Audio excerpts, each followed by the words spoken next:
For the first 30 seconds of this video, here is everything you are about to experience, compressed into one unsettling truth, because this is not simply a story about a slasher villain, but an exploration of why Freddy Krueger remains one of the most terrifying ideas ever created, a figure that attacks where humans are weakest, a presence that turns rest into danger, dreams into traps, and sleep into a countdown, revealing how fear, memory, and the subconscious transformed a fictional killer into a nightmare that still feels disturbingly possible.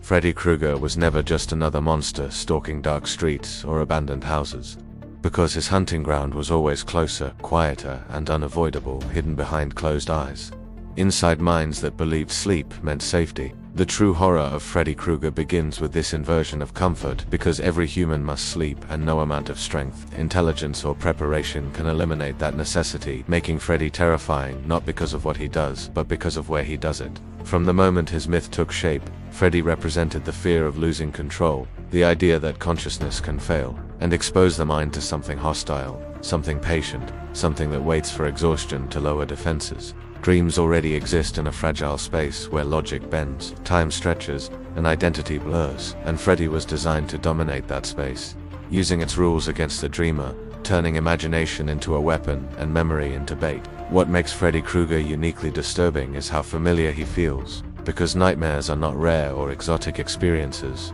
but common, shared moments of vulnerability, and Freddy simply steps into an existing human weakness and claims it as his territory. His presence feels natural inside dreams, because dreams already create distorted environments, false awakenings, endless corridors, and sudden shifts in reality, allowing Freddy to exist without breaking immersion, without feeling foreign, and without giving the mind a clear signal that something is wrong. The phrase "he kills you in your sleep" is terrifying not because of violence, but because it suggests inevitability, because it implies that escape requires staying awake forever, an impossible task that slowly drains the body and erodes sanity. This is the psychological trap at the center of Freddy's horror, because the more a victim fears sleep, the weaker they become, and the weaker they become, the easier it is for nightmares to take over, creating a vicious cycle where fear fuels exhaustion and exhaustion fuels fear. Freddy Krueger also embodies the idea that dreams are not passive experiences, but interactive environments shaped by emotion, memory, and expectation. Fear intensifies dreams, sharpens their details, and makes them more immersive, which means that simply knowing about Freddy makes him stronger within the imagination. Every image, every sound, every repeated viewing plants seeds that can later grow into nightmares, turning entertainment into exposure and curiosity into risk. Sleep paralysis adds another layer to this horror, because it creates moments where the body cannot move while the mind remains partially awake, producing sensations of pressure, presence, and threats that feel undeniably real. During these episodes, shadow figures, distorted faces, and overwhelming dread are common, and Freddy Krueger fits perfectly into this phenomenon, acting as a cultural mask placed over a universal experience, giving shape to fear that already exists within the human brain. Over time, Freddy became more than a character and evolved into a nightmare archetype, a shared symbol that appears whenever the mind feels trapped, powerless, or overwhelmed. This is why stories of Freddy-like figures appear even among those who have never seen the films, because the fear he represents is older than the character itself, rooted in humanity's ancient terror of losing consciousness and surrendering control.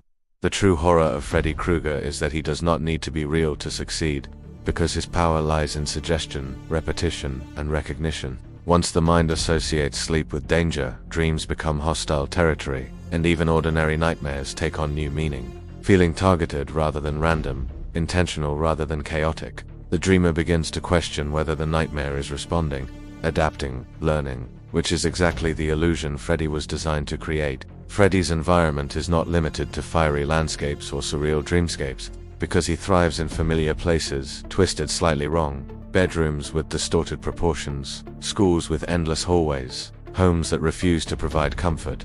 This familiarity increases fear, because it removes the sense of distance, making the nightmare feel personal, intimate, and inescapable. False awakenings play a crucial role in his terror, because they offer hope only to rip it away moments later, teaching the dreamer that even waking up cannot be trusted. This repeated betrayal of reality erodes confidence, leaving the sleeper uncertain of what is real and what is not. A state of mind where fear has complete control and resistance feels pointless. Freddy Krueger also represents punishment within dreams, turning guilt, stress, and unresolved trauma into weapons. The mind uses familiar symbols to express internal conflict, and Freddy becomes the executioner of subconscious fears, appearing during periods of anxiety, burnout, or emotional overload, reinforcing the idea that the nightmare is not random but deserved, not accidental but personal. As generations passed, Freddy's image adapted, surviving through references, reboots, discussions, and online communities, proving that fear does not age the way stories do. Younger audiences continue to encounter him through memes, clips, and late-night discussions, ensuring that his presence remains active within modern imagination, waiting for the moment curiosity turns into fixation, and fixation turns into exhaustion. The phrase "he kills you in your sleep" remains powerful because it attacks a basic human assumption that rest is neutral, that sleep restores rather than threatens. Freddy Krueger destroys that assumption completely, replacing it with the idea that vulnerability invites danger and that the mind can betray itself when it shuts down. The true horror is not Freddy's claws or laughter, but the realization that fear can follow you anywhere, even into dreams, and that once an idea takes root in the subconscious, it does not need permission to grow. Freddy Krueger survives because he lives where logic sleeps, where defenses fail, and where imagination becomes reality. If this story kept you watching until the end, if it made you think twice about turning off the lights tonight, then subscribe to the channel, leave a comment with your thoughts or experiences, and share this video with someone who believes sleep is always safe, because some horrors do not wait for you to wake up.